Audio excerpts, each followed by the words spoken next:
I think, what a lot of people, I believe, that may be listening say, well, I don't think I have those thoughts. And yet I'm still kind of finding roadblocks. And what I've seen quite a bit is that it's true. A lot of people in their conscious state use affirmations, speak to themselves in positive ways, and do a lot of work. But then there's this hidden subconscious pattern, possibly from childhood or possibly, trauma that's sitting there that is just running in the background, negating everything. You're not truly believing that affirmation deep down, even though you say in your mind, yes, I will do this. I am so.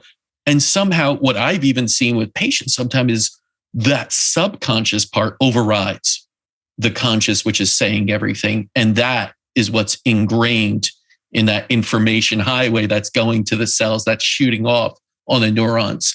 How do we address that if you don't even realize it consciously? Right. So what you just said is very important to understand how this works.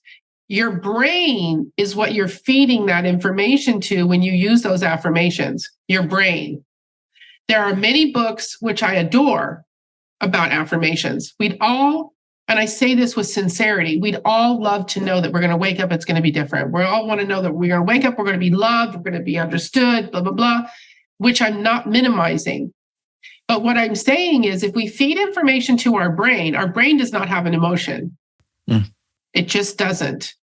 So we have to feed that information to the part of ourself that has been damaged, the part of ourself that is mourning or angry or any other emotion that goes along with it, because the brain is not making us sick unless the emotional component is feeding the brain. Because when the brain is fed, that's when the repetition happens, right? Mm-hmm.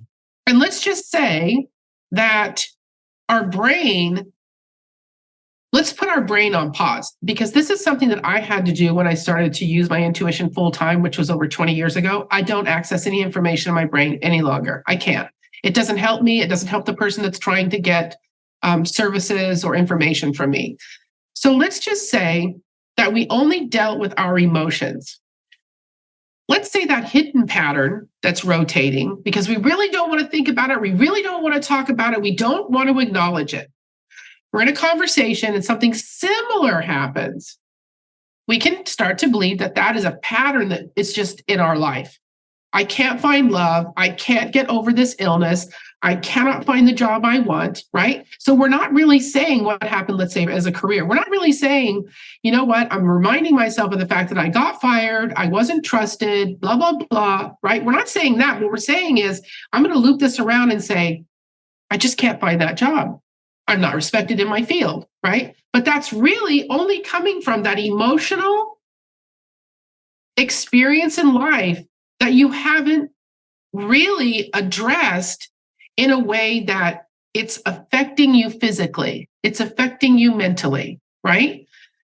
And so we don't have to address everything that's happened in our life. That's another thing that I find very interesting. Really, most people only have 2 or 3 unfortunate, holding on to, oh my God, I can't move past it, moments.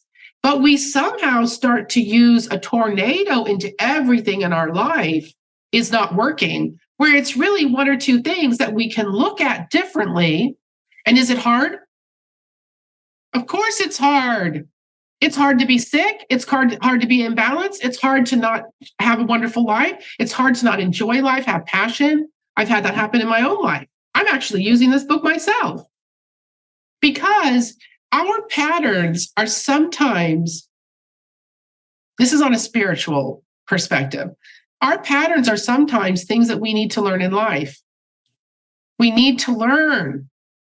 We have come here to experience certain things. And so if that weakness happened early on in life, then we're going to address one of those hardships that are making us who we are. They have driven us to make certain choices in our life, right? And so, yeah,